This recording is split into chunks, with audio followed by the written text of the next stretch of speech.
Welcome back to part 2 of the Hunger Games series reading commentary video. We're going to read The Hunger Games, Catching Fire, and Mockingjay.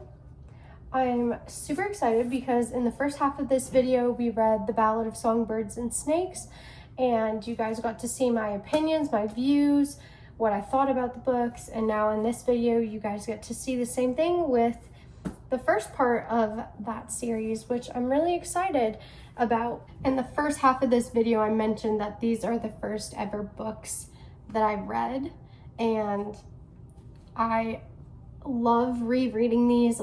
Last year, I reread these, so I'm really excited to reread them again. In the first part of this video, I decided to read the book chapter by chapter, and then towards the end, it became more and more chapters. But with these books, I'm going to read half the book, which I have marked here with this yellow sticky note, and then update you guys with everything that happened, then read the second half of the book and update you guys with what happened in the second half. I'm going to start reading, and I will check in with you guys when I am done the first half of the Hunger Games series.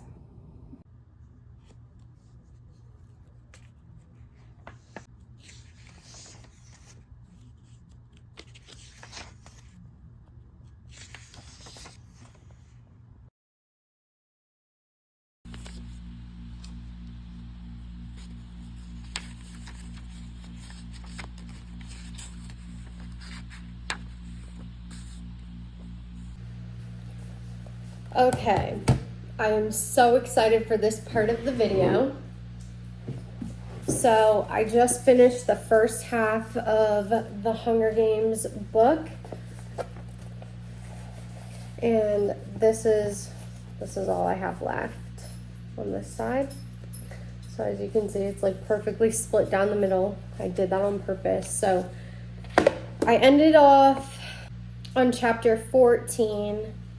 I have been writing myself little notes this whole entire time just so I could give commentary in a correct way and not leave out any parts that I thought were important to the storyline or that I think I should talk about.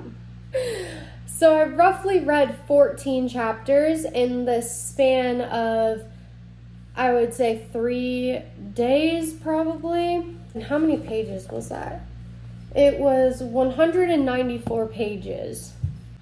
The book starts out in a very interesting aspect with Katniss waking up in the morning in bed. She gets ready and then she kind of immediately goes out into the woods, which you will find out if you've read this book a million times over or if you're just watching this because you like reading commentary videos.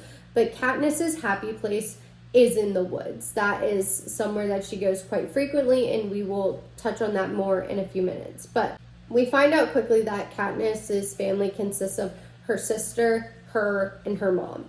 And her sister is 12 years old. Her name is Prim. But it starts out with Katniss saying that Prim gave her goat cheese, which this reference in itself really reminded me of the Ballad of Songbirds and Snakes when Lucy Gray and the Covey were trying to figure out how to make goat cheese because they wanted cheese really bad and they had a goat of their own. And obviously both goats had to be female. Prim Rose's goat's name is completely different than Lucy Gray's goat, and I honestly don't believe that if it was the same goat that it would still be alive. However, I do think that even in Katniss's reference, a lot of people have farm animals, and that could be an animal that was passed down, or if it had babies or whatever, the babies could have been passed down through the family lineage if they are related to the Coveys, and whatever that may be. So the next thing that I found out, which was really, really important, which I always forget every time I read this book, is that Katniss's dad died in a mine explosion.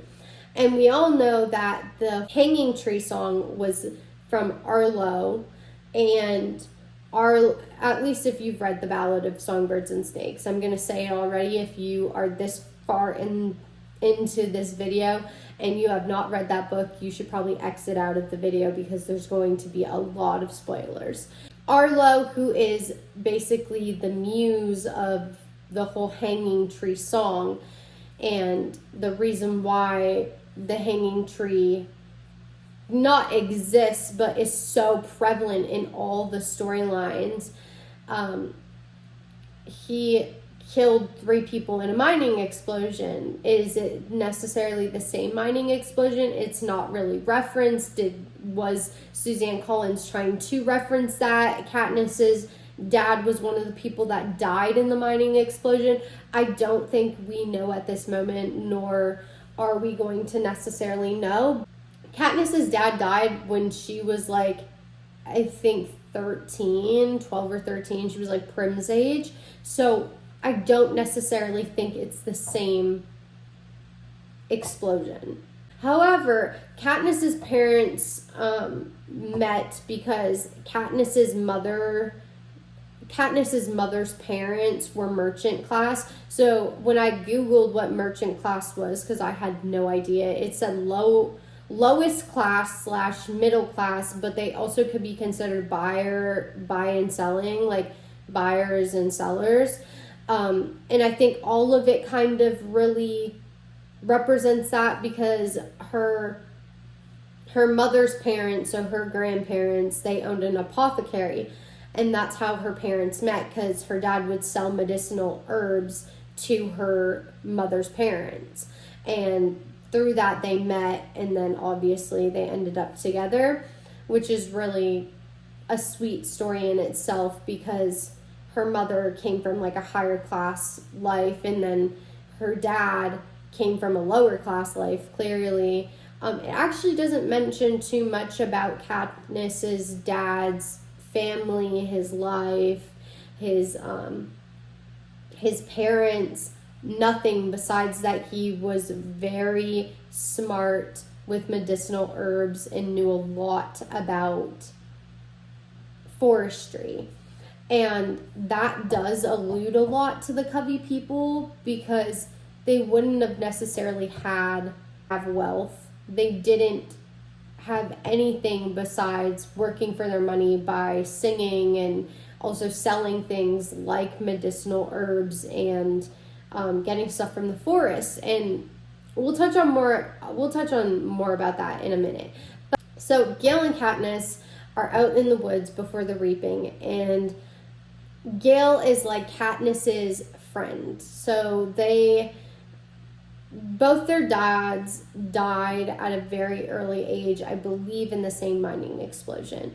And during that time, Gale and Katniss kind of met in a really interesting way. I don't think I touched on this in a later notes in my little thing here, but they actually met one day when Katniss was out in the forest, and she saw a bunch of snare traps, which is like a trap to catch an animal. And she was like, oh, these are really good. I've seen my dad do these before, from her many times venturing out in the woods with her dad.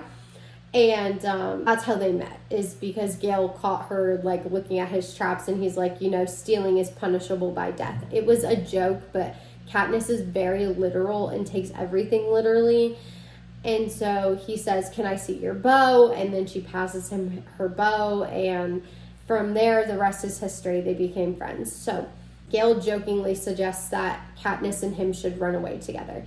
Katniss knows this is a horrible idea because they have too many mouths to feed. So Gale has his mother and a ton of siblings, and Katniss has her mother and Prim. They both speak briefly about children and the thought of never having them due to the fact that they live in District 12. They both are under the assumption that, one, they don't want their children to ever have to experience the Hunger Games. They also don't want them to grow up hungry. They don't want them to have to go through poverty and experience the turmoil and the things that they have experienced from the time that they were younger to the time that they were older. So after their time out in the forest, before the reaping, they go to the Hob, which is the black market. and they sell a few things, and then they swing by the mayor's house. The reason why I mentioned this and why I think it's super important is because they give strawberries to the mayor's daughter. And this really brought up in my head. So you can see how clearly the times are changing and how Madge, the mayor's daughter, is nice to the people, unlike Mayfair, the mayor's daughter in the Ballad of Songbirds and Snakes. Mayfair looks at the Covey people and the rest of the district people as almost being below her unless it's beneficial to her. And Mayfair very much so views Katniss as almost a friend, and we'll see that more as the storyline progresses. Everyone who is in the district, including the mayor's daughter, is eligible to be a part of the reaping, and I guess I didn't necessarily realize that when it came to like Mayfair in the Ballad of Songbirds and Snakes. I don't know if the same thing applies at that point in time or not, but we don't really hear much about the details of the reaping and what it consists of and who is eligible and who's not eligible, so on and so forth. But everyone is eligible for the reaping as soon as they turn the age of 12. So therefore it is Prim's first year being put into the reaping, and her chances of being reaped should be extremely low, because the amount of times your name gets entered into the bowl goes up 1 until the age of 18. The final year of eligibility, that's 18, and then your name goes into the bowl 7 times. That's also when you're a legal adult and you are starting to go to college, or you're doing all these other things. And obviously district people don't have college, but they do have public school, and then probably once they're done public school they go straight into the workforce. And Katniss did mention briefly that 90% of the stuff that they learn at school is regarding what their district is about. So at their school, since their district is a coal mining district, they learn about coal, and obviously they have like all the basic classes as well, but like that's their main primary focus. So there's this other thing as well where it's called tesserae or something like that, where you can ask for your name or family members' names to be added in more times in exchange for different supplies. So you can get like food, oil, grain, different things like that. Nothing too elaborate. It's just basics, and that mostly doesn't even last them that long. That's why Katniss also hunts every single day in the woods, essentially. So as Katniss and her family are getting ready for the reaping, she is incredibly anxious. I mean, reasonably so. She knows that there is a chance, no matter what, that her name might be called, or Prim's name might be called, or Gail's name might be called, or any of the people that she goes to school with on a daily basis and sees names could be called. Then it goes into Katniss aligning up with the other children in her age group, and Effie Trinket, who is the elected capital person for their district, calls out Prim's name. So Prim's name gets called out, which, like I said, the odds of that happening is extremely, extremely low, but it happened. The odds are not in Katniss's favor, which is a reference used multiple times, because the capital constantly uses, like, may the odds ever be in your favor. In other words, Katniss was kind of doing a play on words and trying to be sarcastically funny without being sarcastic. Katniss is in a state of shock, but quickly gets her bearings and volunteers as tribute, which is the most selfless act that could ever happen. Majority of the time, she said, people do not volunteer for their families. On reaping day, it's like free for all.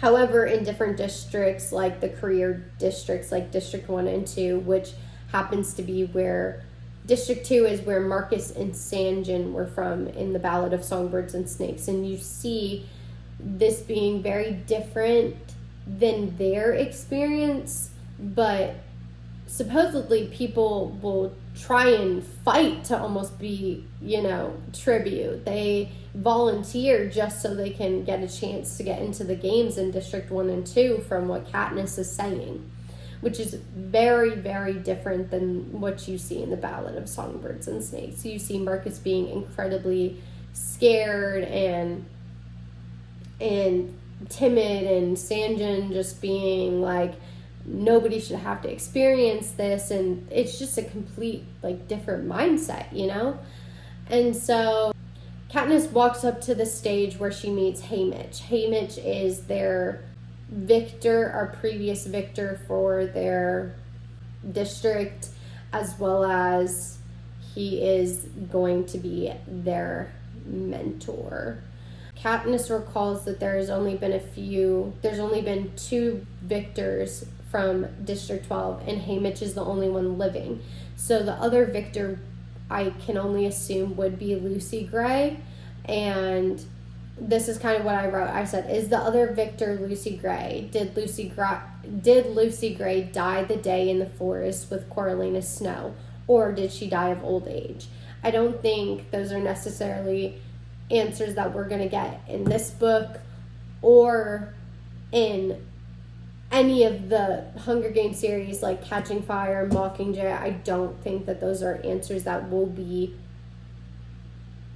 found out. I hope they are, of course, but I just don't think that necessarily they will be. I hope, because Suzanne Collins left the Ballad of Songbirds and Snakes on a cliffhanger, I really do hope that she follows it up with another book or something. And I'm sure, just from seeing how she writes and stuff, I'm sure she will. The second tribute to be called is Peeta. This is when Katniss recalls Peeta's act of selflessness, when he may or may not risk getting in trouble by burning 2 loaves of bread so she could have them. Basically what happens is Katniss is on the brink of starvation because she is solely taking care of her family after her dad dies, and her mom is in a deep state of depression, and Katniss is starving in the street while it's raining, and Peeta sees her there, and a few minutes later he comes out with 2 burnt loaves of bread, tosses them to her rather than feeding them to the pigs like his mom instructed, as well as his mom physically assaulted him during this altercation, which is just crazy because Katniss is like, my parents would never do that to me. And it just shows that no matter what situation you're raised in, there's always parents that aren't necessarily good parents, or there's always adults that aren't necessarily good adults, because Peeta is considered to be one of the more well-off people in his districts because his parents own their own business and they have a bakery and stuff. So then after that, we get to chapter 3. And this is when they're saying their goodbyes after they've been reaped. And Katniss is explaining to her family how they will get by during her time away, and that Gale will help her family survive. And Gale and her had this little pact for a couple years now, since they truly became friends, that if either one of them got raped, they would help take care of each other's families. And I feel like that is an absolute testament to true friendship. That is a testament to truly loving and caring about someone. Undeniably is offering to take care of their family. Because taking care of your own family is one thing and providing for their needs is one thing, but offering to take care of somebody else's family is just so selfless. So selfless. And I feel like there's so much selflessness in all of these books at many different points, where selflessness is an actual true act of love. So the next person to come and visit Katniss after her mom and sister come and visit is Peeta's father. He comes to visit Katniss and he gives her cookies, as well as tells her that he will ensure that Prim gets fed during Katniss's time in the arena. We're not exactly sure why Katniss and the baker have this interaction. Katniss believes it's because she constantly trades squirrels to him and gives him food in return, like they're trading. So she's not sure if it's because of that, but I feel like from a reader's perspective, Katniss is totally lost in this situation. I can only assume it's because they know that Peeta has an affliction towards Katniss, and that Peeta is definitely not going to risk Katniss's life for his own. I just have this strong, undeniable feeling that that's the reason why. And or it could be something that's mentioned later, but I won't quite touch on that now.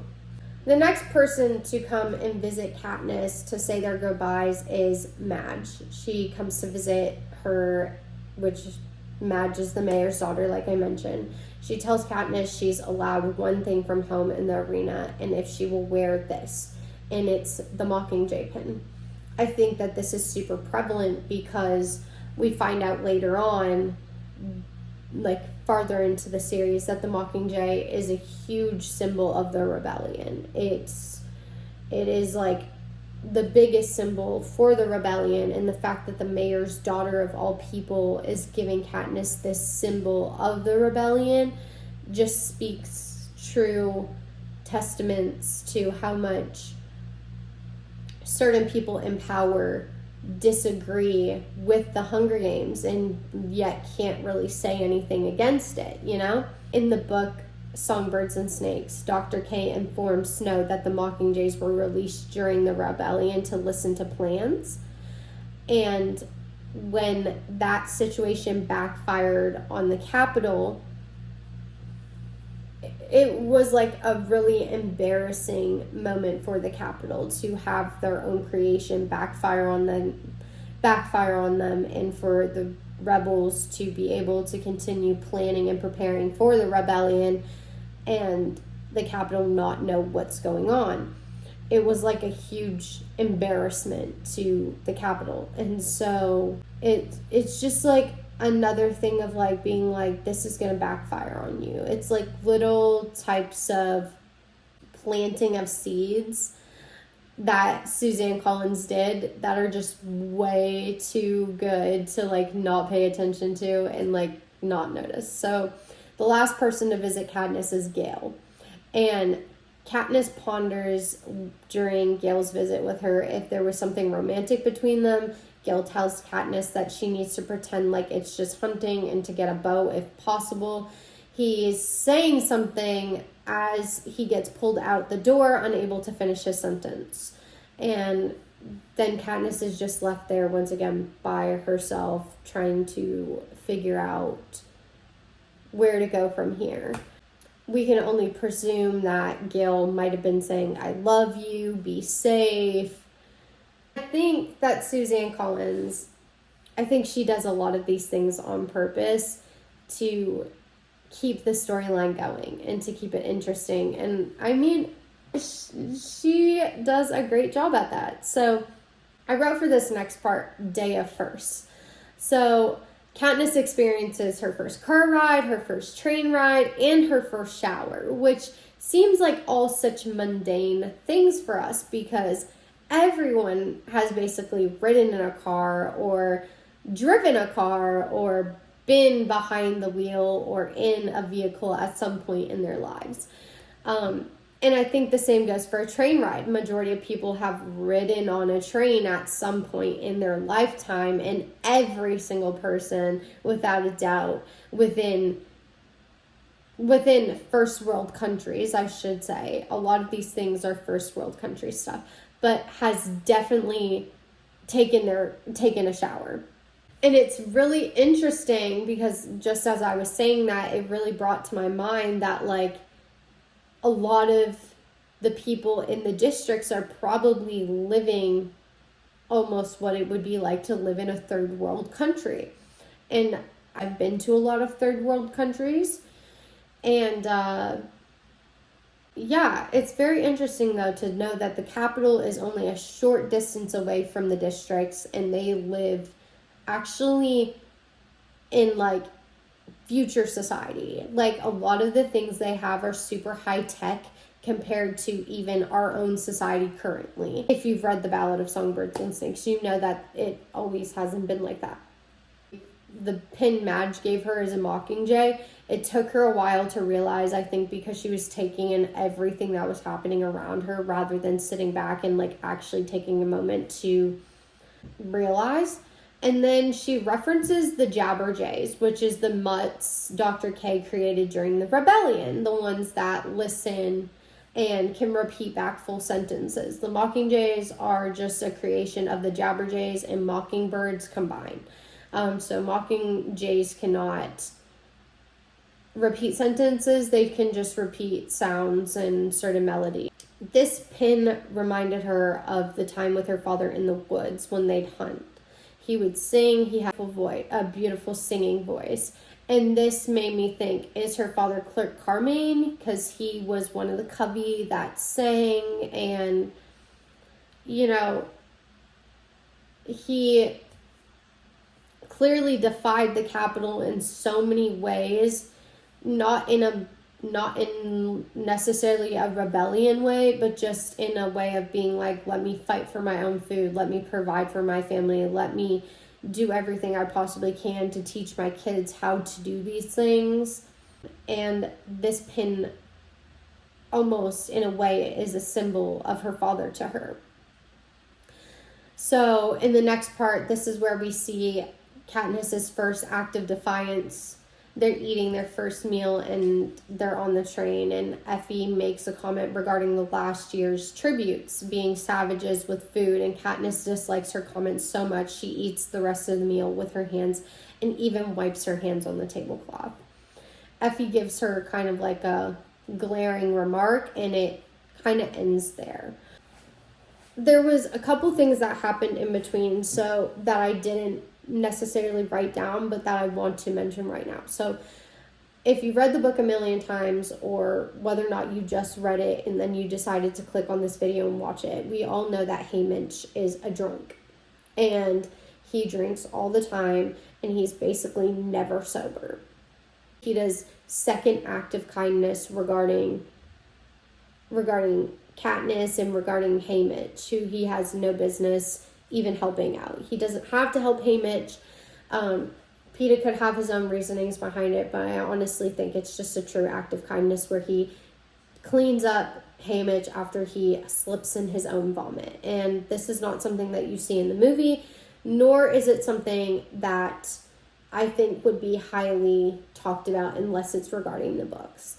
But I wanted to bring that up because the next part is about Haymitch. So Haymitch makes a joke about the tribute staying alive. Peeta doesn't think the joke is very funny and therefore knocks Haymitch's drink from his hand. This results in Haymitch punching Peeta, and then Katniss stabs her knife into the table, indicating for them to stop. Haymitch realizes at that point that they might actually have a fighting chance. So therefore, I don't know if people in District 12 normally go into the Hunger Games just being like, I'm going to die, I don't care, I don't want to fight. Or if it's a matter of he just never really thought those tributes were going to fight and didn't believe in them, and therefore didn't really take a care to trying to get them to fight. I don't think that's, once again, another thing that we'll ever find out or know. I don't really think it matters since it's a past statement anyways, and it's a past situation, but I just thought it was super important. So after that, they're pulling up to the Capitol. Katniss is taking in her surroundings and mentions how the people in the Capitol have never starved, which is an illusion. This is an illusion painted by the district people, viewing the Capitol of having so much more than them, which is just not true, because the Capitol people did starve during the Dark Ages, which would be the Capitol's oldest members at this current time, or the elderly. So Snow growing up, he starved as a child, and you see him mention that so many times in the Ballad of Songbirds and Snakes. And you see it being referred to of so many people starving to death and them turning to cannibalism to survive, and the fact that like the districts have that mindset, it's an illusion because they did starve. They had a period of starvation where it was really hard on the citizens, and I think it's important to remember that the capital people, it's not their fault inherently. It is the government's fault. Just like it's never the district people's fault that they are in the situation that they're in. Yeah, I just wanted to say the children and elderly are the most vulnerable in our societies, and therefore that means that we need to take care of them the most and provide the most for them. And nonetheless, let me continue. They finally arrive at the Capitol, and they're met by their prep teams, and they basically strip naked and basically rid them of all their body hair. And then they wash them down, and then Katniss goes to meet Cinna, which this will be her stylist. And Peeta's stylist is Portia. This is obviously very different compared to the Songbirds and Snakes because that just does not happen. They basically, as soon as they got off the train, they didn't meet with any stylists. They didn't meet with any prep teams. They quite literally got thrown into a animal pen and stayed there until the Hunger Games. And even during the Hunger Games, they're wearing the same outfits that they arrived there in. So it's just so crazy. Like, they're treated like animals in the Songbirds and Snakes book. In this book here, they're treated more like civilized people. However, they are still in both books making the tributes change everything about themselves and perform to their standards and their specifications. It's another thing of like, they're puppets on a string. You will do as I say. You will perform as I say. And that kind of also is the same for the mentors. The mentors are telling them, you need to do this, you need to do that in order to gain sponsors. And if you don't gain sponsors, you have less likely chance of surviving. And it's all of just them being told what to do and how to do it and when they should do it. When Katniss meets Cinna, he presents her with a huge meal. And she's going over in her head how much work, time, and effort it would be just to recreate this meal and how it wouldn't even be to the standards of what the capital food is. And I felt like this was super interesting because the capital, once again, and I said this in the Songbirds and Snakes first part of this video, where the capital always systemically has had more. The capital systemically always will be able to provide more for their people compared to the districts. And they have everything kind of given to them in a way, sense, or form. And just in the districts, you have to work for everything. And a lot of the things that you're trying to work towards, just basic survival, could mean and result in your death. So those are just different things that, like, forevermore are going to change the living standards between the two places and how each place looks at each other. Then Katniss and Peeta attend the opening ceremonies. Katniss and Peeta are both lit on fire. This is the chariot scene where they're both riding in with their glowing fire capes. If you've seen the movie, this is like one of the best, most monumental scenes in the whole entire movie because Katniss is gaining confidence within herself. She's believing she has a chance of winning. The chariots stop in front of the President Snow's mansion, which I felt like was so interesting because I know in the movie this is not how that plays out. They don't stop in front of the president's mansion. But I also thought it was really interesting because Snow is so fixated on that mansion. Like the whole time in the Ballad of Songbirds and Snakes. He is fixated on living this like magical, wonderful life and having all the tributes that have nothing appear up to his mansion is like almost being like, yeah, I created this shit. Now watch what happens type of insinuation. Because quite literally, he did create this. 90% of the things that happen in the Ballad of Songbirds and Snakes, he came up with. And that resulted in the Hunger Games to date being the way that it is. So, you created this. He is taking pride in his creation. He is taking joy in the fact that this is like his thing. Like, for example, when people create a business and that business is a large majority of your life, right? You take so much pride in it. You take so much pride in your business. You take so much pride in your creations. You take so much joy in the things that you have done because it's monumental to society. It's monumental to you. It's something that can never be replicated or achieved by someone else. And if you were Snow, this is everything you've desired and more. This is everything that you've put every ounce of effort and work into creating. So Katniss is convinced that Peeta is also planning on finding out the best way to kill her. Katniss is a huge overthinker. She is always in her head thinking the worst about everyone, which I mean, if you grow up in a society like that, wouldn't you be? So I understand it.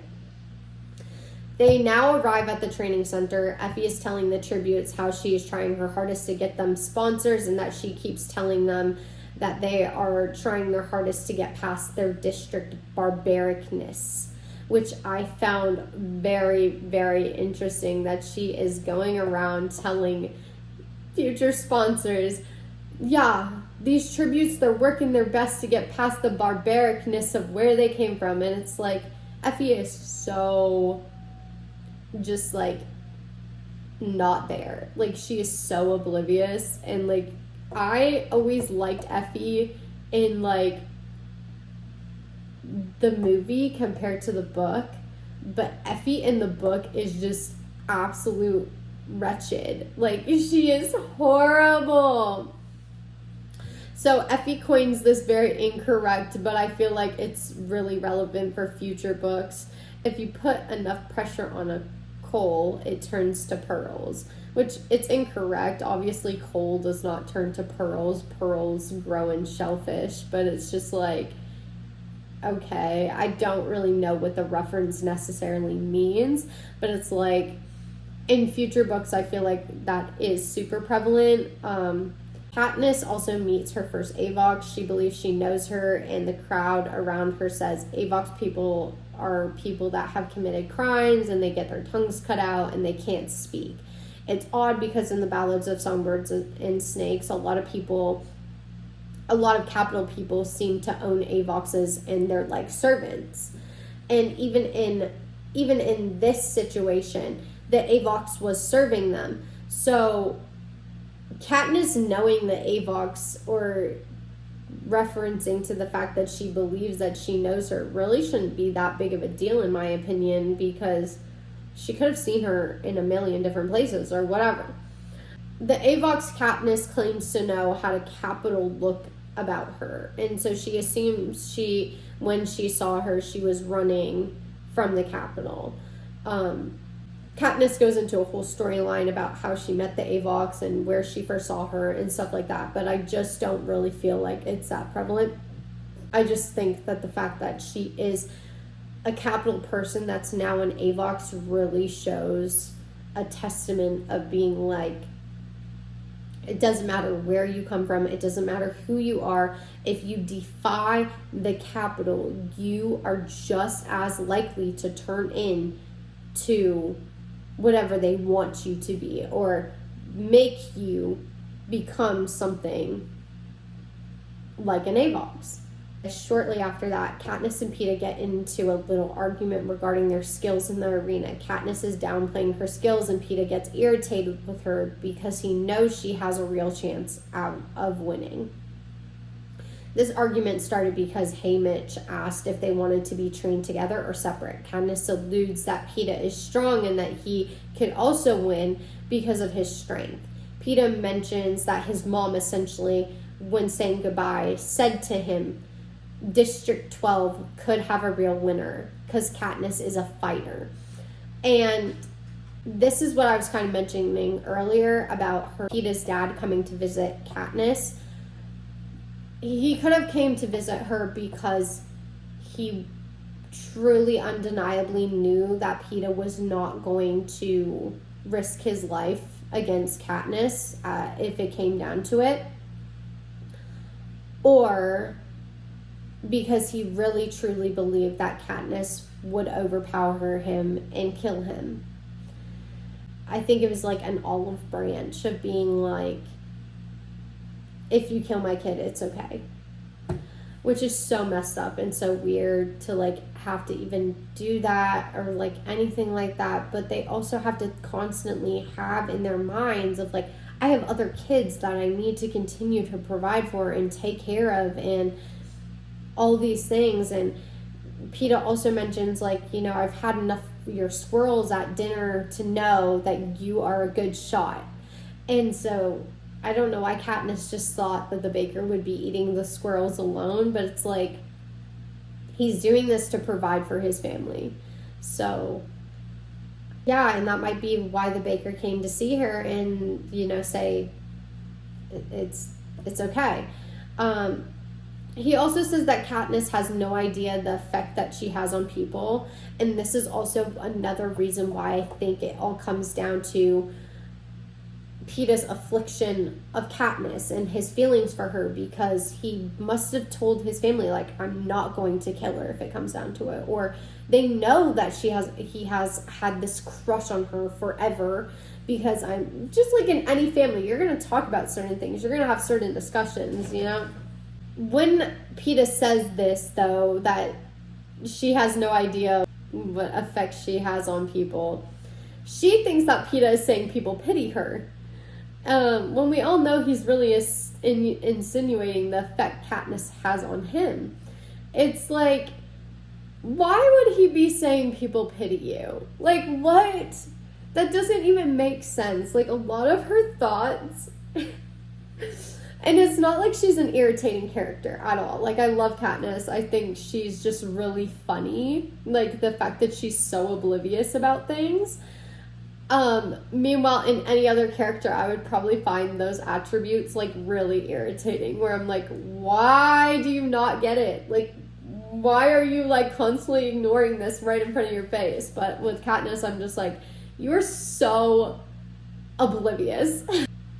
The tributes head down to the training center. Katniss compares herself to her peers. She's looking over everyone and she's like, I am not as strong as these people. I don't know if I'm good enough, you know?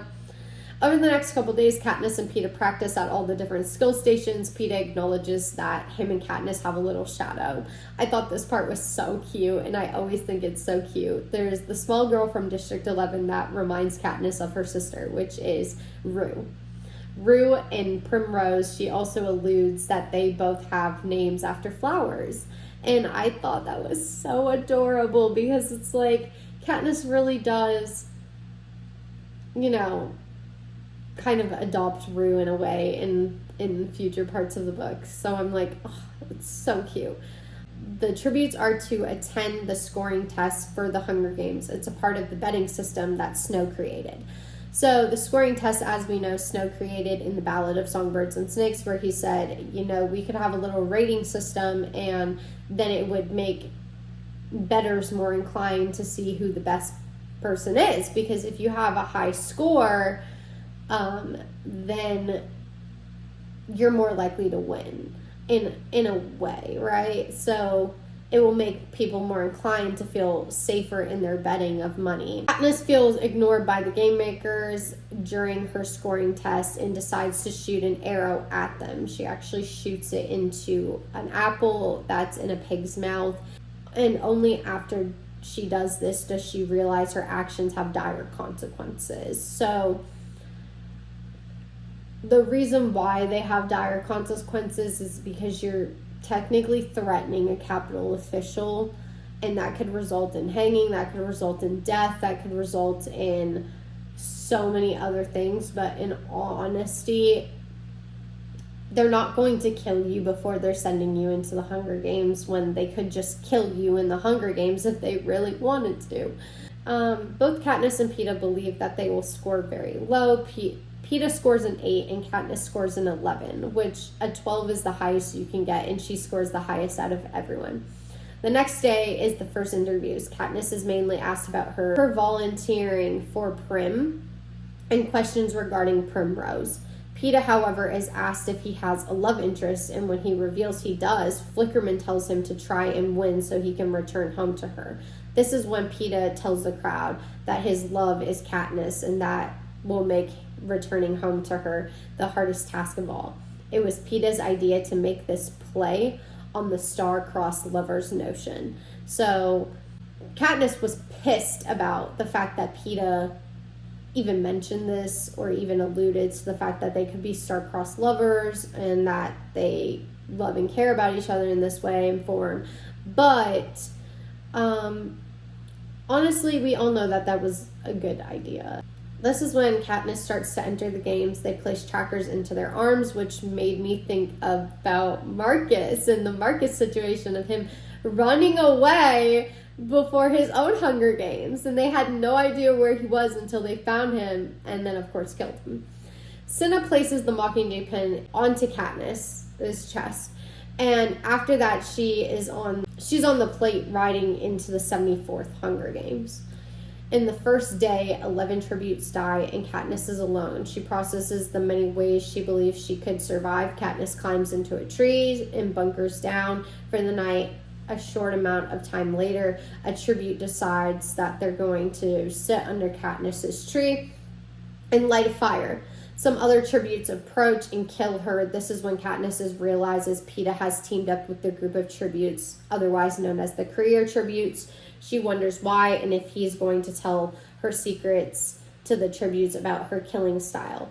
Katniss is also super dehydrated, so she decides that she needs to find water, because Haymitch is not sending her any sponsored gifts. She comes upon a body of water and drinks a bit and eats some food and then falls asleep. Nobody dies that day, so the game makers set a fire to the arena using technology.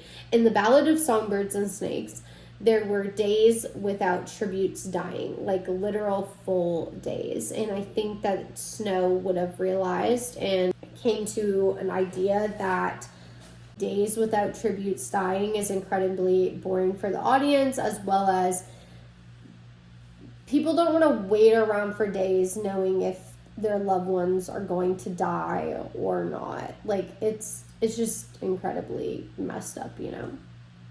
I think they started using this weaponry to prevent that from taking place. Like, I really think that's an important aspect as well, because Snow knew a lot about Dr. K's experiments and Dr. Gwale's experiments, and he just had so many different opportunities of learning about how to be the best game maker possible. And as we know, at the end of the Ballad of Songbirds and Snakes, he becomes a game maker, and that means he had so much more time to revamp the games and do stuff in the games to learn and add techniques and stuff like that, which is mind-boggling to me.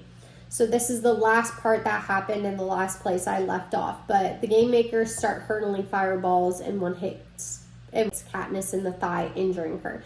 Katniss dives into a body of water to soothe her leg. The career tributes District 1 and 2 find Katniss in the water. Katniss scurries up a tree like a squirrel. I thought that this was, in my own words, Katniss just climbs up the tree, but I feel like she scurries because she's doing it fast, and I felt like, and she's just watching the career district circle around her like dogs, which I also thought was funny because it is prevalent in later chapters. And then I guess because I've read this novel so many times, I can see where Suzanne Collins is alluding at certain things or trying to give foreshadowing without giving away too much information. As she's up in this tree, the Creers just realize, like, oh, we're not going to be able to get her, so let's just camp down here. Eventually she's going to have to come down. Katniss sees movement in a tree nearby, and sure enough, it's Rue perched in a tree. She's just watching Katniss from a safe distance.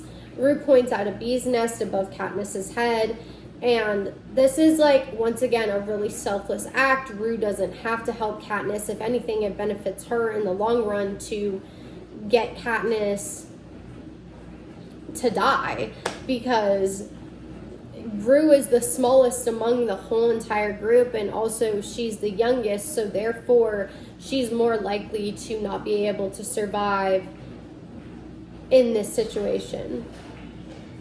The bee's nest ends up being tracker jackers rather than regular bees, which is another mutation. I love that she did like a play on word with mutated animals, and she put mutations because they're animals being mutated. We see mutations in the jabberjays, we've seen mutations in the snakes, we've seen mutations in the fact of like avoxes being like half animals, half avoxes, and like being mutated in that way. You also see people almost turn themselves into mutts through plastic surgery and stuff like that too. These bees will either kill you or give you severe delusions. I think Katniss kind of says that more than likely they usually kill you, then give you delusions, or give you delusions while they're killing you. Katniss decides to cut down the nest, and as she's cutting down the nest, she gets stung a couple times, but nothing compared to the tributes below her. Katniss, I think 2 of the tributes died because of Katniss. So Peeta has 1 kill, Katniss has 2. And Peeta's kill was just finishing off a tribute, and Katniss is literally killing them. Off of one of the dead tributes, Katniss steals the bow from them, and as she's doing this, Peeta appears and tells her to run, and she kind of believes this to be a delusion, but she's not exactly sure. But as we all know, this is not a delusion. He actually did appear and said for her to run. And that's where I left off. I love rereading all my favorite novels and getting to reread this again this year, just like last year. I love it every single time, and I'm really, really excited. But I'm also finding myself that I don't really have to sit there and read every single word because I know the storyline. So I can like skim read at certain parts. I will pop in with you guys when I finish the second half of this book.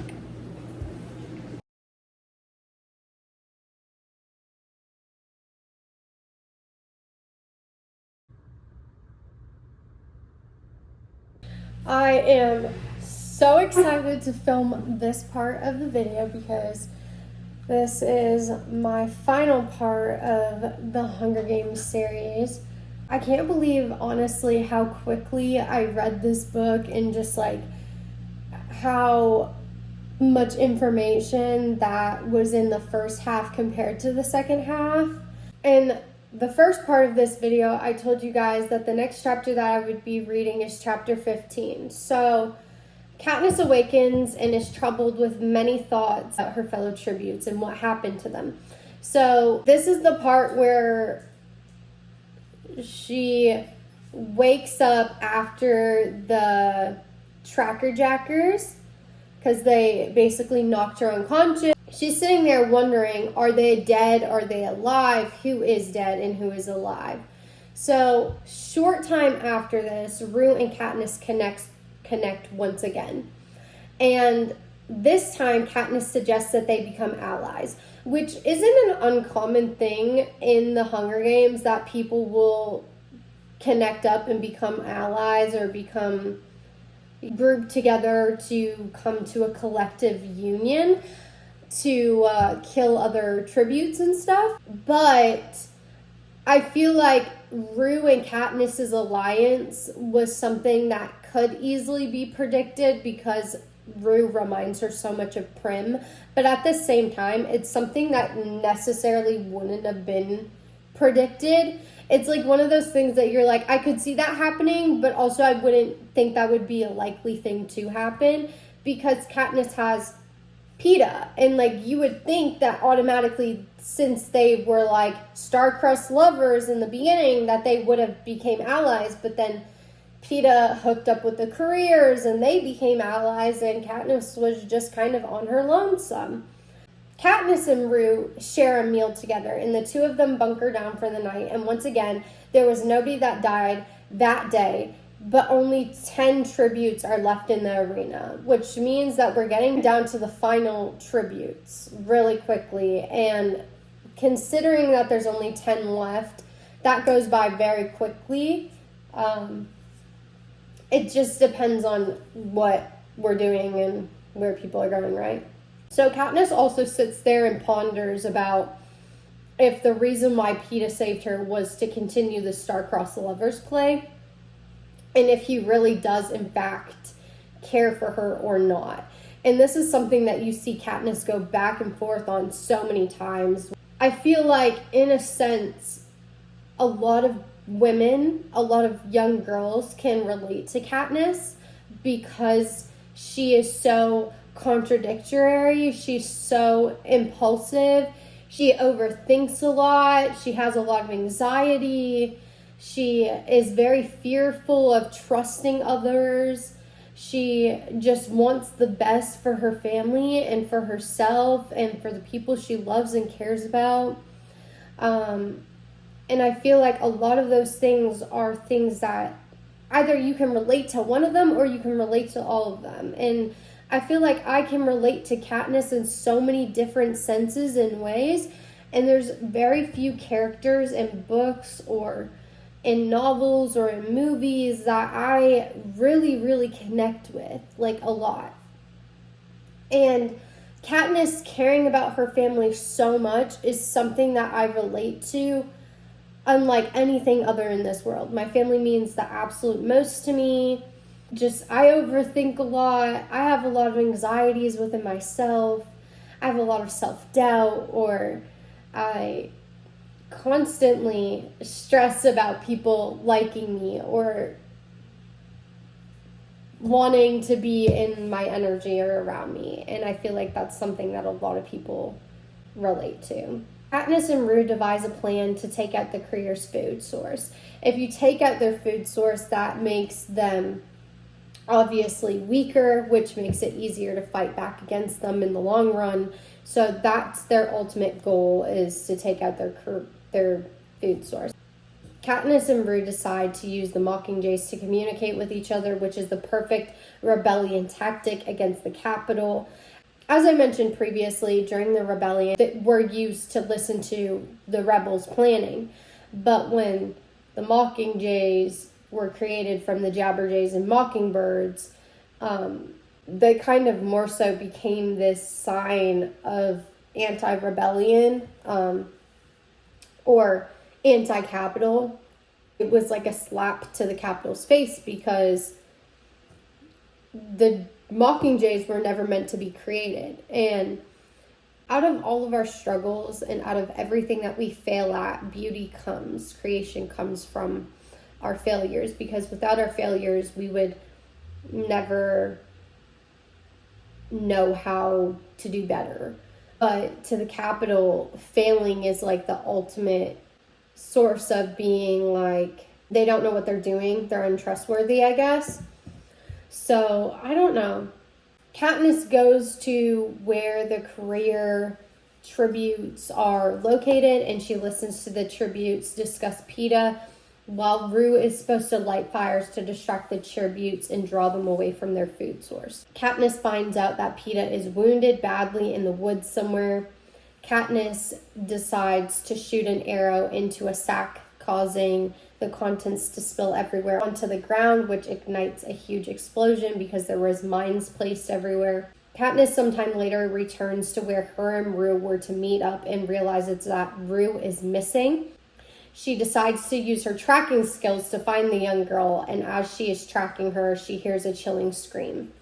This is the absolute hardest part in this whole entire book for me to process, read, and go over in my head. Being an older sibling is something so magical, especially when you have siblings that are way younger than you. Like Katniss is 17 and her sister is 12, so like that's a pretty big age gap. And like for me, I have huge age gaps with my siblings too. So there's me who's 23, then I have a 20-year-old brother, and then I have a 12-year-old sister, and then I have an 8-month-old brother. When you have siblings that have huge age gaps, like I view her like my child.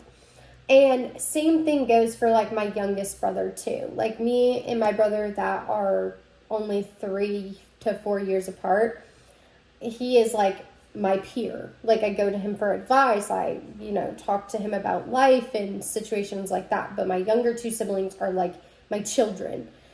And I feel like that rings true with Katniss and her sister.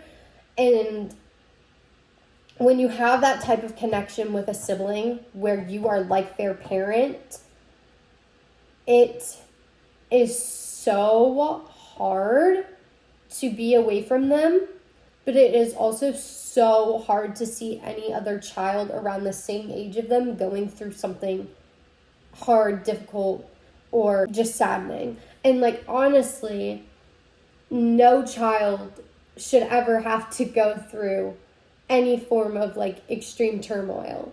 There's always going to be hard parts of life no matter what age you're at or things that you struggle with in life.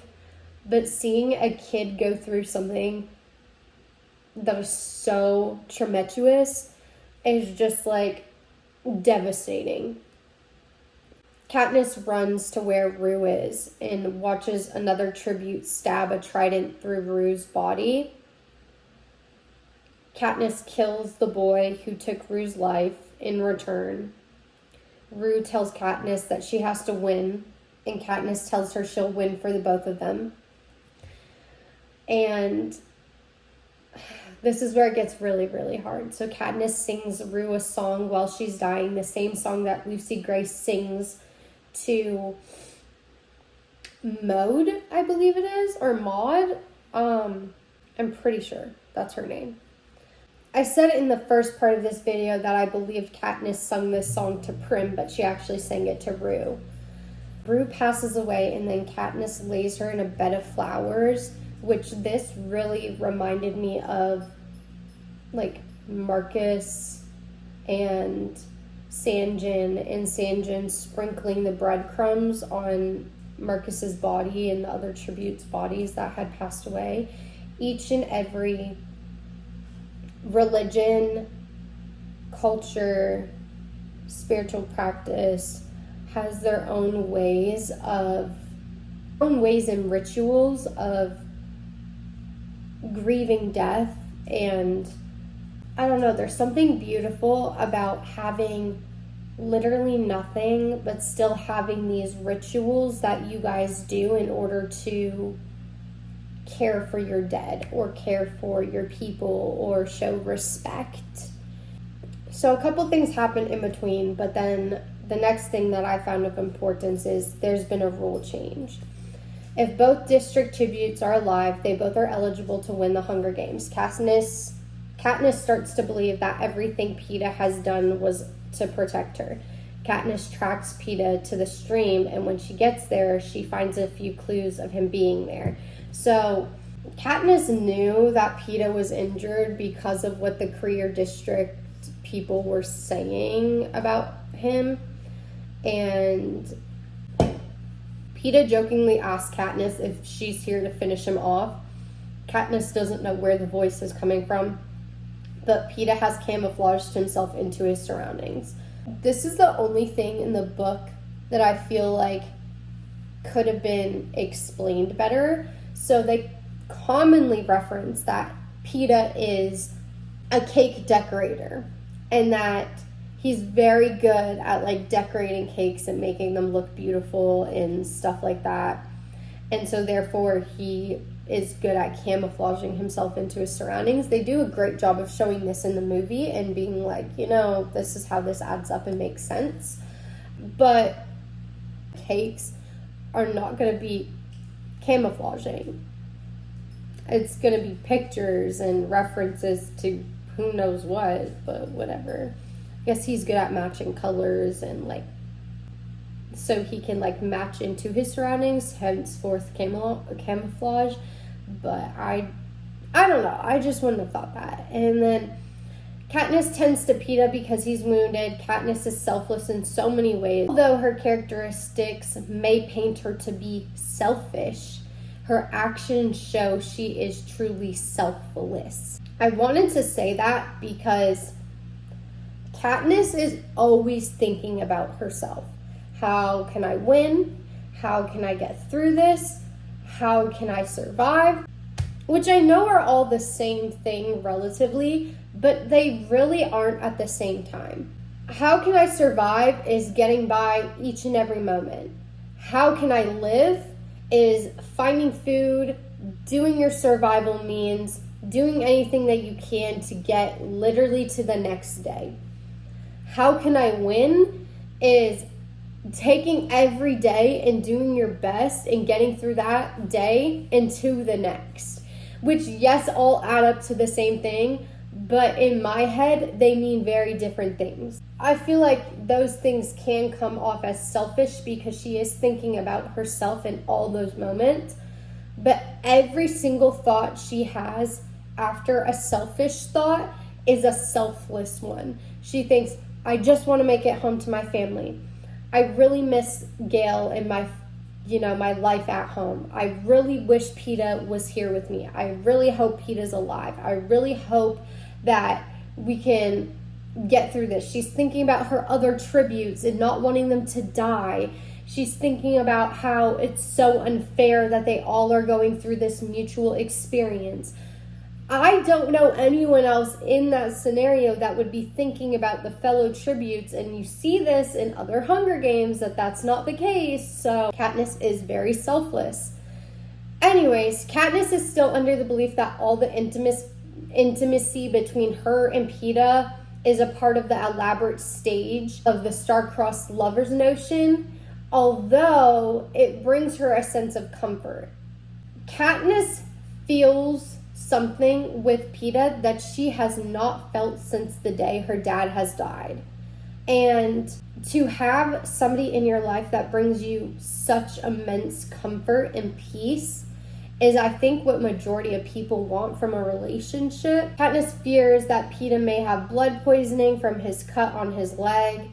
She hopes that Haymitch will send some medicine to help him.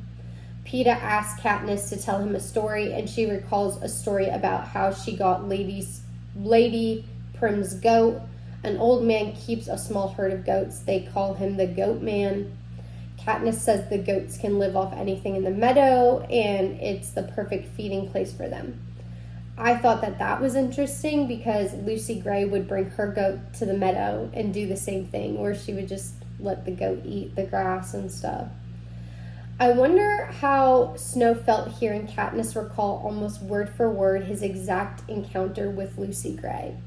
That statement in itself made me really, really think about Snow and how much he possibly hates Katniss for being a literal representation of Lucy Gray. Katniss promises Peeta that she will not go to the cornucopia, but she's lying to him. The cornucopia scene, I feel like, is super, super important because they announce over the speaker that they're going to have a cornucopia feast, which means you can go there and get whatever you need. Peeta begs Katniss not to go, and Katniss lies to him repeatedly and says she won't go, and you'll see what happens. A parachute comes down from the sky, and inside it was sleep syrup. It will knock you out. I believe this would be some form of anesthetic or anesthesia. This is the first donation slash gift that Haymitch sends to her. Before this, she did get a loaf of bread from Rue's district, which technically is against the rules. But I don't really understand how that's against the rules. I thought that anybody could gift as long as it wasn't to their district and as long as it wasn't to their own tribute. I don't know. I believe this is because Katniss is more capable to live / defend herself than Peeta. So Peeta has gotten a couple things from Haymitch, I believe, and Katniss was like, Haymitch really hates me. And it's like, no, dude, he sees your capabilities. Like, he knows that you're capable of hunting for yourself, of surviving and killing someone, of like your skills. Peeta is going in there with nothing. So it's just, she doesn't see her own capabilities or trust within herself. And that's why Katniss feeds the syrup to Peeta, and he realizes that it's sleep syrup. He tries to force the food up, but eventually he falls asleep.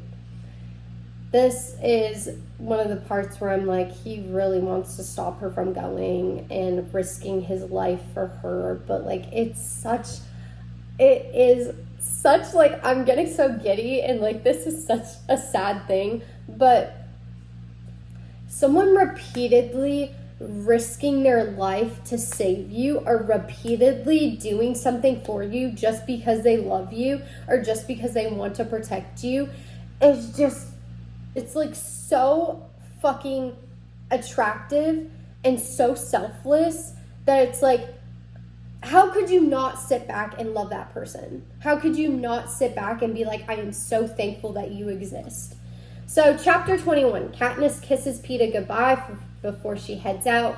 Katniss gets into combat with Clove, which is one of the career tributes, and she has Katniss pinned on the ground.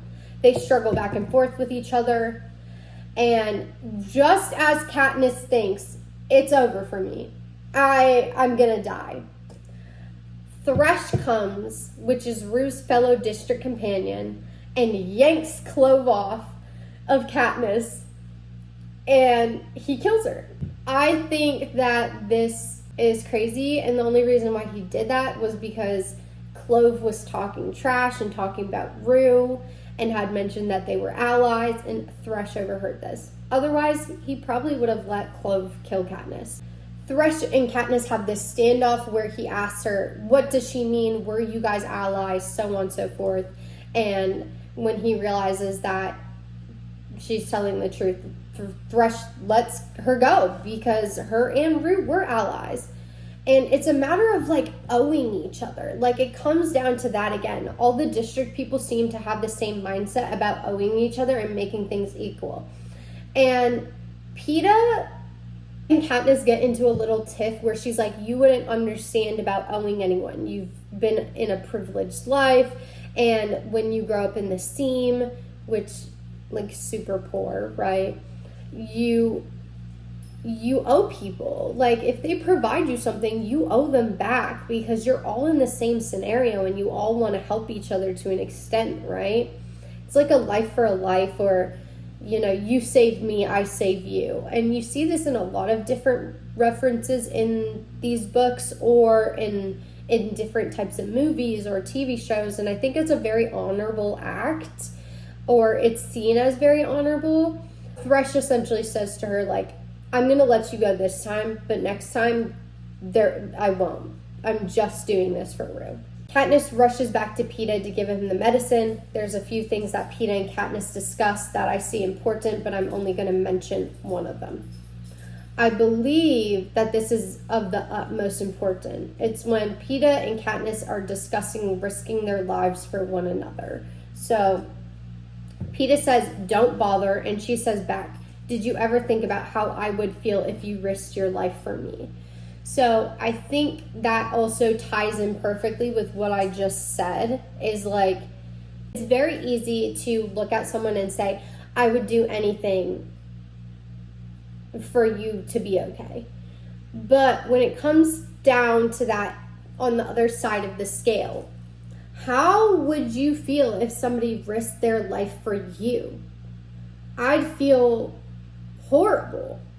But if I think about it in the opposite way, if it came down to my life or one of my loved ones' lives, I'd have no issue giving up my life, like at all. It wouldn't even be a second thought.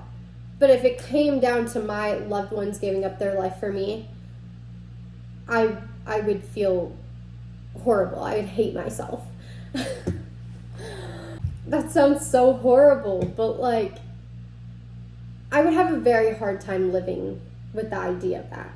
Katniss and Peeta have a long discussion about his feelings about Katniss, and she starts to realize maybe this isn't all an act for him. As you can see, it's not at all a full act for Katniss either, but she is afraid to fully commit to him because she's unsure if he actually fully likes her for real, you know? And I understand that. You're not going to feel comfortable to fully commit to anyone unless you know that they're fully in too.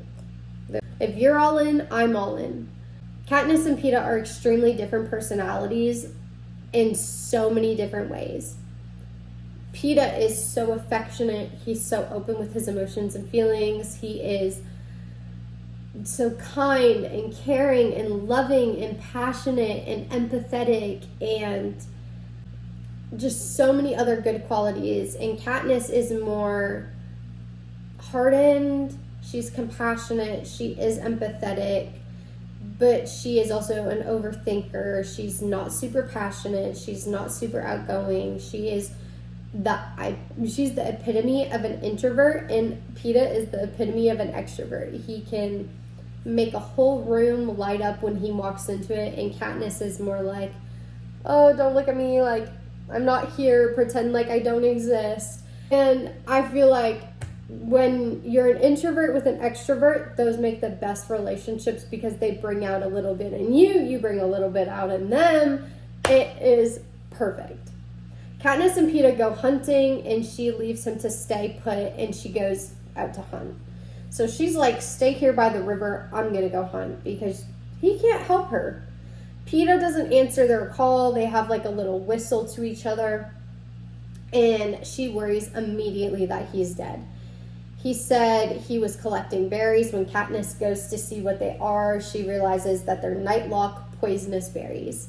There's another thing that happens in between this situation, but it's honestly not all that important. It's foreshadowing for another thing, but it doesn't really matter, so I'm not going to mention it. There's only 3 tributes left: Cato, Peeta, and Katniss. Peeta and Katniss head to the cornucopia. Cato smashes through the forest, and he's running away from a mutation. I love that mutations are mentioned so many times throughout this whole entire book series because they are such an important aspect for the Ballad of Songbirds and Snakes, for Catching Fire, for Mockingjay. It is so important. So these specific mutations are they're kind of like wolf creatures. Katniss and Peeta climb to the top of the cornucopia because they know that they can't outrun these dog things, right? This is when Katniss realizes the mutts resemble her fellow dead tributes, which is so sadistic. Like, only the Capitol would come up with something so messed up like that, right? Peeta, Cato, and Katniss are now in a standoff. I'm not going to discuss the way he's killed. If you've read the book, you know. If you haven't, I suggest you read it. Katniss and Peeta kill Cato. They sit there wondering why they haven't pronounced the winners of the game. Katniss and Peeta make their way back to the embankment where the berries were. I'm not exactly sure why they made their way back to the embankment. They left their stuff there. They don't need their stuff. Once they get back, there's been another rule change. They get told over the loudspeaker that a revision of the rules has been made and only one contestant can win. This is the most fucked up part ever because you went from almost the beginning of the Hunger Games thinking, I could win with a partner, to the end when there's 2 contestants left to being like, now we have to kill each other. What? Katniss and Peeta both declare that they can't kill each other. Their emotions are overpowering them in the moment. Like, and it's so clear. Katniss is like, I can't kill you. And Peeta's like, I can't kill you. Peeta literally tells Katniss he'd rather kill himself than kill her. Katniss decides that she'll outsmart the Capitol. They have to have a victor. If there is no victor, then they win. This really reminded me of, though, the 10th Hunger Games. Because Coriolanus Snow cheated, there essentially wasn't a real victor. Like, even though there was a victor, there really wasn't a real victor because he cheated. If he hadn't done that, the games could have turned out so incredibly different. Katniss suggests that they eat the berries, the Nightlock berries. As they're putting the berries in their mouth, once again, they get a call over the speaker for the tributes to stop. They both are declared the winners of the 74th Hunger Games. They get picked up by a hovercraft and head back to the Capitol. Haymitch informs Katniss that they are in big trouble for upshowing the Capitol. They need to really upplay the so crazy in love scenario. But this is the thing. Haymitch is telling her so clearly, Peeta has feelings for you. He doesn't need coaching on this scenario. You're the one that doesn't have as strong feelings for him. And she's like, does he love me? I don't know. It's like, he wasn't faking that. He was not faking that.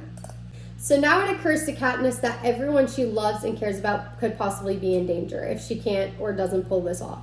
I mean, regardless of if she ate the Nightlock berries and she died in that moment, they could have still been in danger. They literally bombed District 13 just for plotting against the Capitol, killing everyone in District 13. So, chapter 27, the final chapter. Katniss and Peeta enter the stage for the final interviews. Peeta and Katniss reunite for the first time after the games. They wanted their first time seeing each other to be on camera, which is so weird, but like, it's all for show. It's all for cameras. They're made to rewatch the games and the kills that happened. And then the Capitol purposely skips over the scene with the berries. President Snow enters the stage with a crown and splits it in half, and he gives one piece to each victor. Katniss compares Snow to a snake in her mind. So essentially she just has a thought of being like, Snow is like a snake, which I wonder if that's how Suzanne Collins came up with the Ballad of Songbirds and Snakes, because clearly the ballad is Lucy Gray. Lucy Gray got her name from her ballad. The snake can only possibly be Coriolanus. Although Lucy Gray has an affliction or a fascination for snakes. Interesting, huh? How she also has a fascination about snow and likes snow. Caesar asks Peeta and Katniss about the berries and their feelings during that moment, and they say they couldn't bear to live without each other. And then they return home. And that's the end of book 1. The storylines are amazing. The ideas and the foreshadowing and everything she comes up with is absolutely so good. We're moving on to Catching Fire.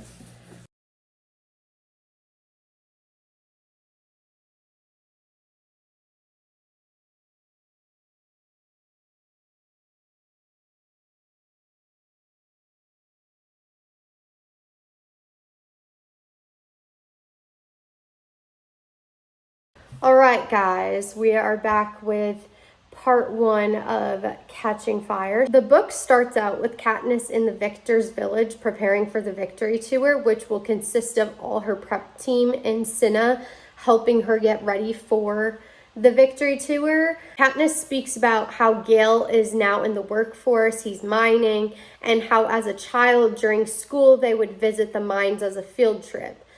Katniss is bringing up this specific scenario because both her and Gale's fathers died in mining incidents, and I believe it's the same mining incident that they both died in. So she, I think, is kind of reminiscing on the fact of like now Gale is in those same situations. He's in danger every single day of losing his life, but I'm not exactly sure if that's the reason why. And she doesn't really give too much information on the reason why she's reminiscing on this topic.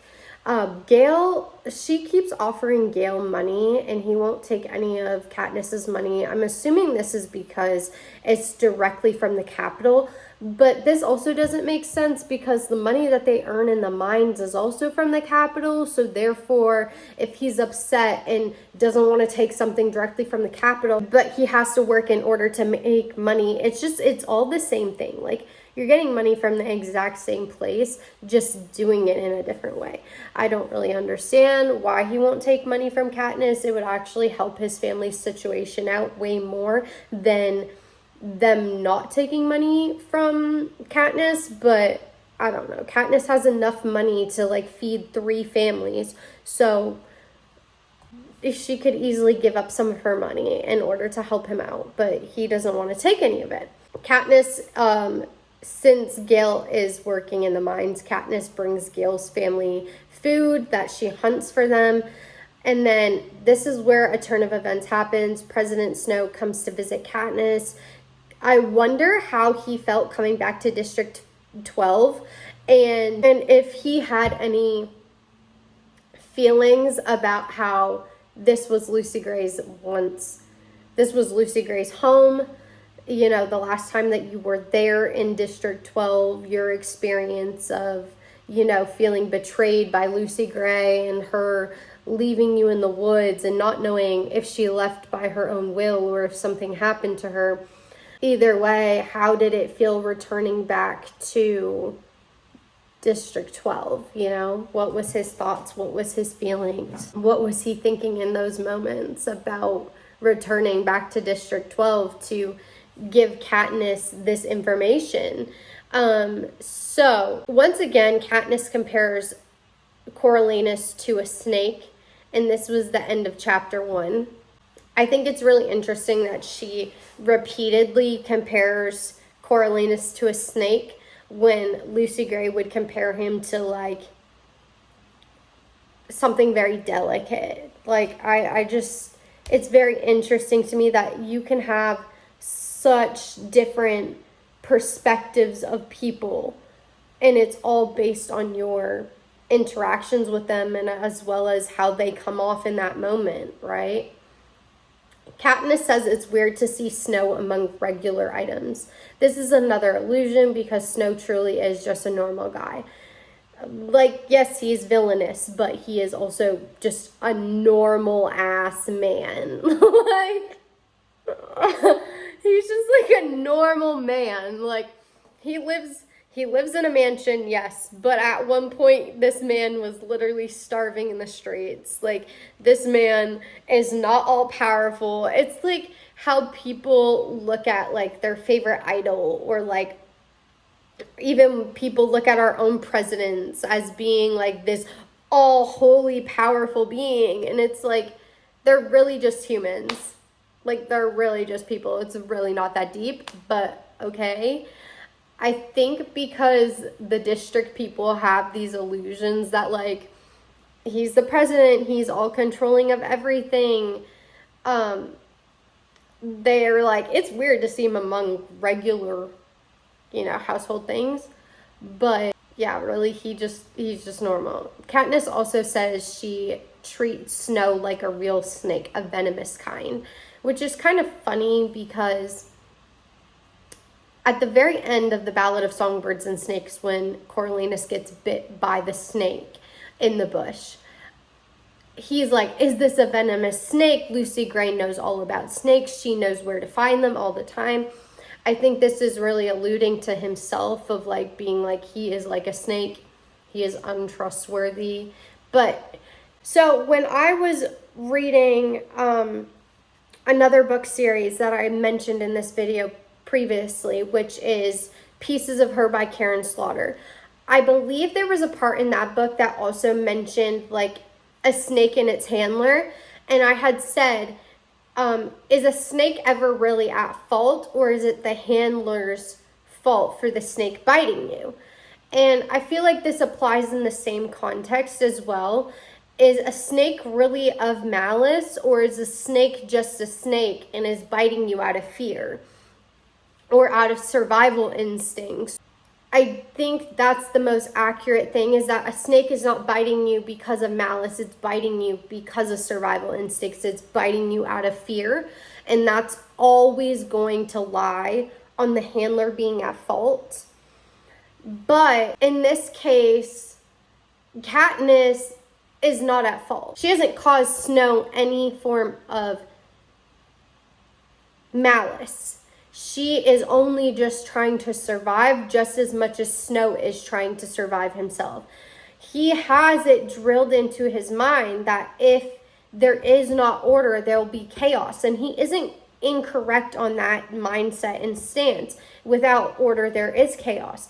But at the same time, these are both just two people wanting to survive, but being put in situations and constructs that should have never existed in the first place. Katniss is told by Snow that they should have been killed over the stunt with the berries. He also mentions uprisings and that people viewed her actions as defiance rather than love.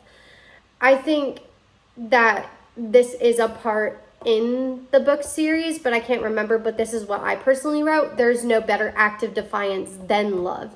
I think that when you think about love in itself, every act of caring for someone or loving someone or being there for someone is a little bit selfish, and being selfish is a defiant act. It's something that is only about oneself. So therefore, when it comes down to that, I think that in general, what love is an act of defiance. It's an act of looking at the world around you and being like, I don't care what people say. I don't care what, anyone else thinks or do or does. I don't care that there's negatives and bads when it comes to love. I'm going to defy all those things and love anyways.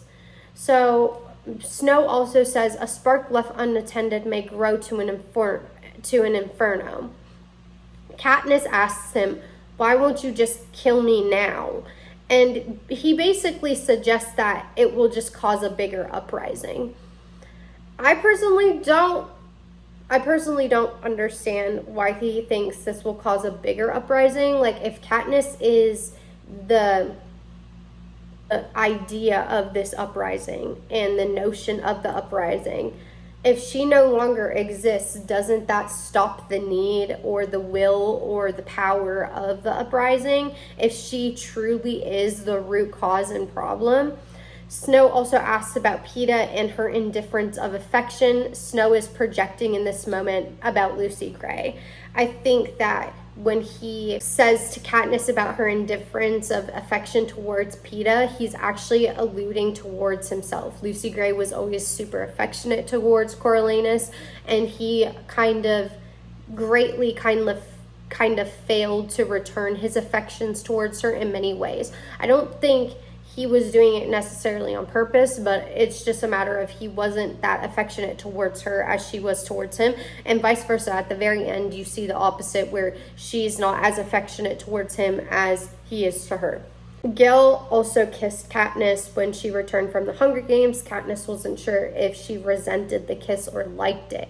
I don't understand why she would personally resent him kissing her. The only thing that I can possibly imagine she would resent him for this is the fact of, like, why didn't you do it sooner? Or why did you not do this beforehand? It just doesn't really make that much sense to me.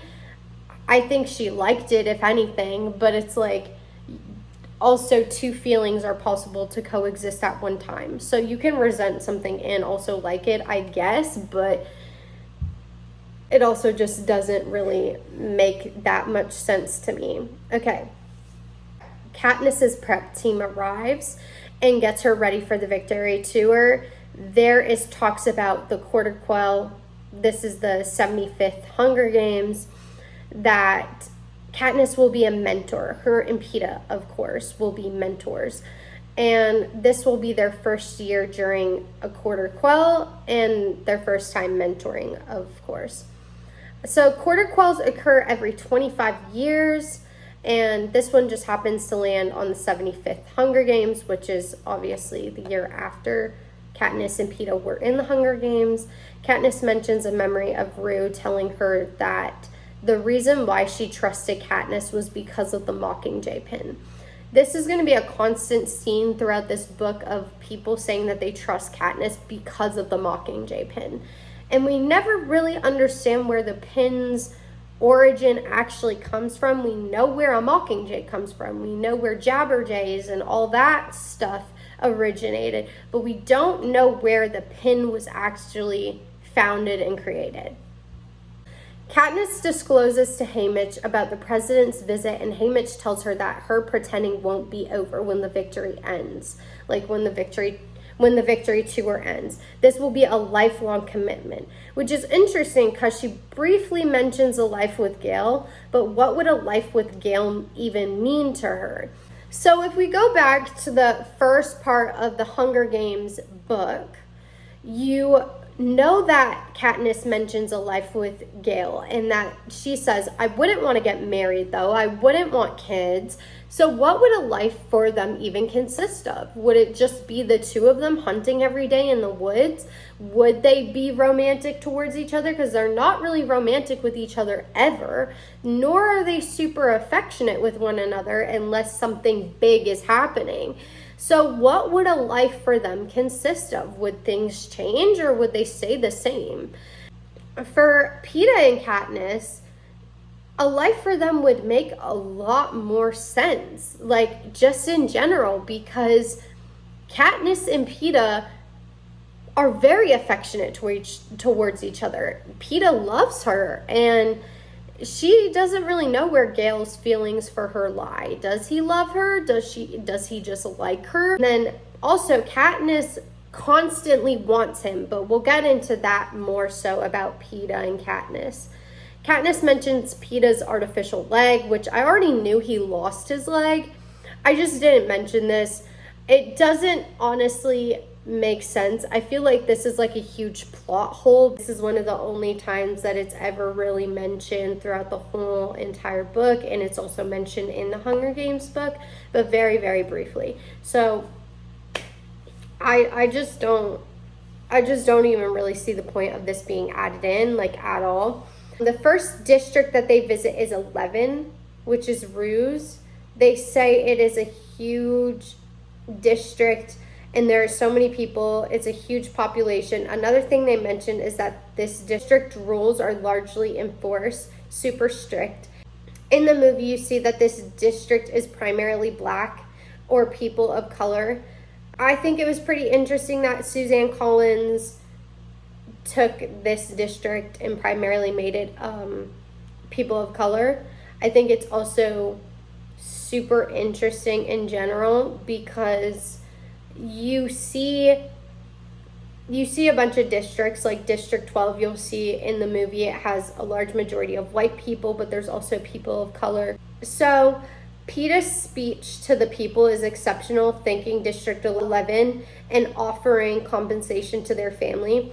Katniss is similar in nature, but honestly, I feel as though it wasn't even close to Peeta's. Hers gets a larger reaction. I feel like this is so interesting because if anyone should have been the face of the rebellion, it should have been Peeta. Like, he is so good with his words. He's good at turning a crowd to listen to him.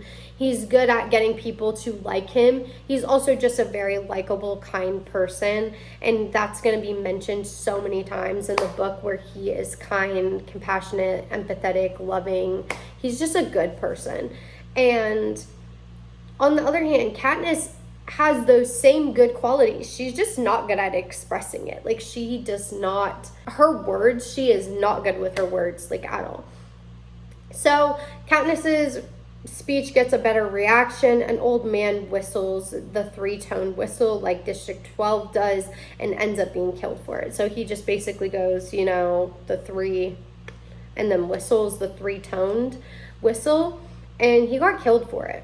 Doesn't really make sense because in District 12, that's a sign that they do to their dead. And in District 11, I guess it could mean something else, or there's probably different structured beliefs in every single district. But I don't really see why they killed, I don't really get why they killed him over that, because, like, what are you saying? That you're with her? Okay, like, or, like, respect? I don't get it. It doesn't make sense. Katniss tells Peeta the truth about her visit with Snow. Peeta is mad because Katniss was indeed being selfish by not telling Peeta about this. He has family too, and he wants to protect them. Katniss and Peeta are back in the old quarters that they stayed in before the Hunger Games. Katniss suggests that Peeta and her get engaged publicly. Katniss is confused by Peeta's reaction, though. He agrees it's a mournful agreement. Haymitch tells her he wants it to be real. So the first thing I want to say is that, so he's mad at Katniss because she commonly does a lot of things that are considered selfish. She really, really, in this book particularly, is thinking about herself a lot and how things affect her, which it's like, it's affecting all of them. It's affecting everyone in the whole entire nation, not just you. Katniss also shows this same behavior when she doesn't realize or acknowledge that, yes, Peeta is agreeing for an engagement, yes, to protect Katniss, but also to protect his family, to protect District 12, to protect their friends. And she's like, I don't get it. I'm giving him what he wants, but it's like, he wants it to be real. He wants you to actually love him. He wants you to actually be there and be a means of support and actually want to be with him. And we're only doing this to save our people, like, essentially. They have the interview with Flickerman, and Snow congratulates them. Flickerman asks about the wedding date, and they roughly avoid the question. Then the victors attend a party at Snow's mansion. This is interesting because you're going to see that they attend Snow's mansion multiple times. In this book, and then also in Mockingjay. I don't think they attended Snow's mansion in the Hunger Games except for in the chariot scene, which, you know, is important, but it's not that important. I wonder how Snow feels about having so much and essentially being an icon in the capital. After wanting that all his life, how does he feel now that he's finally achieved the thing that he so desperately wanted? Is he happy? Does he feel proud of himself? Is he in a sense of pride? Is that why he's so protective over the Hunger Games? Is that why he is so protective over the fact that he does not want chaos to erupt? Is that going to make him feel like he's failed or that he is failing? Katniss is enjoying the food, which is of a luxurious display.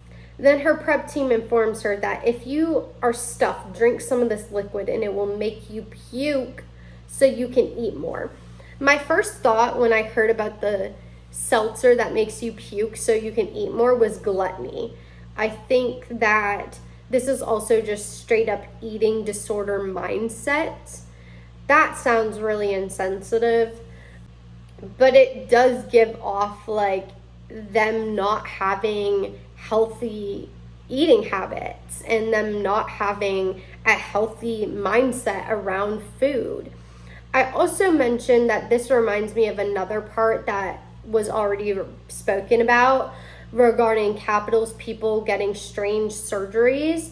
Them having strange surgeries, odd makeup, crazy outfits. This also shows that they have unfit mindsets regarding their self-image, their self-view. I guess this could be seen either way, but when you're literally mutilizing yourself to make yourself look like a cat or a dog, that is kind of strange. Or when you're mutilizing yourself to like have these really, really outlandish surgeries on your body, like people that get plastic surgery repeatedly in order to achieve an unachievable image. That's kind of what I'm referring to. The odd makeup is not as weird. I feel like nowadays people do all kinds of sorts of crazy makeup and crazy outfits. Not that I'm saying that in an insensitive way. It's just a matter of like, people like things that are really different and really unique, and that's perfectly fine. That doesn't allude to them having unfit mindsets or, you know, mental health issues. One of the people at the party said they already had visited the bathroom like 4 times. You're throwing up 4 times because you've ate that much. And then it just is not a healthy mindset. During this party, they also meet with the head game maker for this year's Hunger Games, Pulrich. He shows Katniss his watch, which has a Mockingjay on it. This isn't too weird because a lot of people around her are wearing something referring to the Mockingjay. It's the symbol to them of undying love. And Katniss returns home, and she is at her friend Madge's home when a broadcast comes across her father's TV, the mayor's TV. It says, update on District 8. The broadcaster says it's a level 3. Additional forces, peacekeepers, are being sent in. Katniss can see people screaming, throwing things, and buildings being destroyed. Katniss finally realizes what an uprising consists of. Because before this situation, she really didn't have an idea of what an uprising actually was. She just knew that it was the districts rebelling against the capital, but rebelling can look like all kinds of different things, and it could be a small thing, or it could be a big thing. So Katniss speaks about the Jabberjays and their willingness to survive. This is a huge metaphorical reference to the tributes.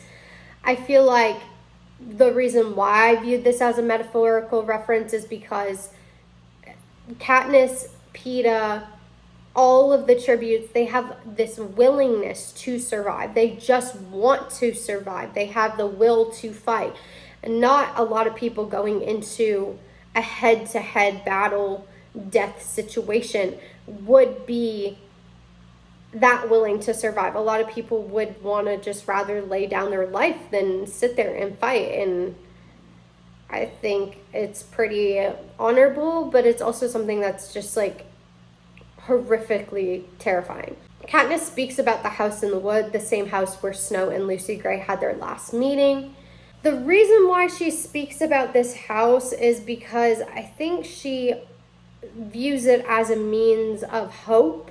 Katniss asks Gale to run away from her, the same plan that Gale suggested to Katniss the day before the reaping in the Hunger Games. During this conversation, Gale is really jealous of Katniss's relationship with Peeta, and he is trying to see how connected she is to Peeta by asking if she could leave him behind. Katniss's response to Gale about this really shows that she cares a lot about Peeta and wouldn't necessarily be fine with just leaving Peeta behind. Which, I mean, I just think it's crazy that Gale would even think that Katniss would leave Peeta behind, because besides Haymitch, Peeta is the only person that understands what Katniss has went through in the Hunger Games. That's like leaving behind at that point, like your best friend. They have went through something with you that just nobody else is going to ever understand. Katniss tells Gale that a rebellion is taking place and this is why they should leave even more so. Gale disagrees because it's not just about them. This is about the whole nation, which once again goes back to what I said before. This is about the whole nation. This is not just about Katniss. This is not just about Peeta. This is about everyone being affected by this whole situation. Katniss asks Peeta if he will run away with her, and he says yes. While they are having this conversation, they come to the square where Gale is being whipped for hunting in the woods. This is the saddest part in this book. Katniss protects Gale, Katniss, her family, and Haymitch, along with Gale's mother, all crowd around Gale. Katniss speaks of pain and medicine and how any amount of pain in the moment always feels like the worst pain. I personally feel like this is really relative to life in general. Anything you're going through in the moment feels a lot worse than a while afterwards, or even sometime afterwards. And it all just comes down to that everything in the moment feels so much harder. Another correlation, Katniss speaks on a peacekeeper who would lure young women to sleep with him in order to get food/money. This is also mentioned in the Ballad of Songbirds and Snakes. This is mentioned when Tigress talks briefly about herself having to do maybe eluding acts in order to feed their family. It also is mentioned when Lucy Gray is talking about having to do certain things that could be seen as dishonorable in order to survive. After Gale is in pain, this is when Katniss realizes that she doesn't want to share him with anyone else. She just wants him, and the thought of anyone else having him sickens her. Katniss kisses Gale and tells him she's going to stay here with him. Katniss has a horrible dream and wishes Peeta was there with her. Yet she remembers she just kissed Gale and had chosen him. Mind you, this is after she just publicly got engaged to Peeta and all of this stuff is happening. And then obviously this is a love triangle situation where you can love two people at one time in very different ways, but just as much, just the same amount. However, loving and being in love are completely two different things. Is she in love with Gale? I don't know. Is she in love with Peeta? I don't know. But she definitely loves them both and has very strong feelings for them both and wants to protect them both and cares for them both. But I don't even think she knows at this moment if she loves either one of them. This is interesting, I guess, because I never really remembered this part, but Katniss wants to start a rebellion because she wants to protect the future children, her sister, Rue's siblings, Gale's family, all the children of the world, really. A lot of the things in District 12 are changing and they are lacking food. The mine's workspace is dangerous. The rules have become way more strict. I think that this is getting Katniss to realize even more that the situations in District 12 are becoming way worse than they were before. And when you see situations rapidly getting worse, it worries you, obviously, because you're like, how is this going to affect everyone for the future? And if you remember, this will be her sister's second year going into the Hunger Games. She's going to have to do that for the rest of her life until she's 18. Katniss decides one day, even though it's really dangerous to go into the woods, she finds a female peacekeeper out there living in the house, the abandoned one where Katniss mentions earlier, or the house where Snow and Lucy Gray went and where Katniss used to visit with her dad. The woman is not a peacekeeper, nor is she even from District 12. She's from 8 and she ran away. They are going to District 13. So it's not just that woman. She also has a friend with her. They want to find refuge in District 13. Katniss leaves the wood to find out that the electric fence has been charged. And then when she finally arrives home, she is met there by peacekeepers who hope to trap her on the other side of the fence. When they have failed, they had no reason to search her, so they left. Katniss realizes the footage the Capitol has been airing to the people isn't even in District 13. District 13 is the district that fell during the rebellion. So what is there?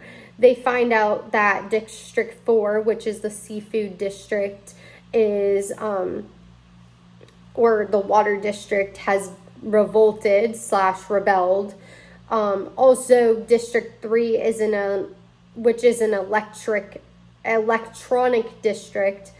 3 districts have now gathered in uprisings, which is District 8, District 4, and District 3. Haymitch then informs Katniss that there's rumors of District 7 and 11 participating in uprisings. So at that, there's a total of 5, which is District 8, District 4, District 3, District 7, District 11. 5 districts rebelling against the Capitol. Now we get to the Court of Quell. President Snow opens an envelope reading out that the audience, informing them that this year's Hunger Games, the 75th, will be reaped from the existing pool of victors. This is a crazy concept and supposedly something that has been previously chosen years ago. This is hard to believe due to the Capitol's way of dealing with situations as well as the current state of their nation. PETA takes it upon himself to get Haymitch to sober up and make Effie send him photos of all the living victors and videos of their games. Effie pulls Katniss's name and then Haymitch. PETA volunteers, which is the exact same full circle moment of Katniss volunteering for Prim and now PETA volunteering for Haymitch. They don't even get to say goodbye to their families. Like, I don't understand why they didn't allow them to say goodbye to their families in this moment. The next part is that they talk about Haymitch and Haymitch's game. So Haymitch won during a quarter quell. And there's only been, I think, 3 quarter quells that have happened. So they end up watching Haymitch's game and realize that Maisley is Madge's aunt. So Maisley is the other victor or the other tribute that got chosen along with Haymitch. That must be why Madge's family is so against the Hunger Games. Or at least why her mother and her might be against the Hunger Games. Haymitch and Maisley join up for a bit, and then as it nears the end, they decide to part their ways. Haymitch's ally dies. Now it's just him and a girl from District 1. She slices Haymitch's stomach open. At the last second, Haymitch throws his axe at the force field, and it bounces back and hits the girl in the head. Haymitch wins. He outsmarted the Capitol. Katniss finally starts to believe in Haymitch and that the possibility of winning for PETA, they may have a chance. And that's where I left off in the book. Yeah, this video is going to be already super long, so I think I'm going to have to do a part 3 for the second half of Catching Fire and then the first and second half of Mockingjay. But yeah, that's basically where I left off. I think that there's a lot of things that I was left with thinking about regarding that whole situation. But I really hope you guys have enjoyed this video, and I hope that you guys will go over and watch the third part of this video. I really did not expect this video to be more than 1 part. And then when I did the second part, which is this part, I really did not expect it to go to 3 parts at all. But clearly it has. I will see you guys in the third half of this video.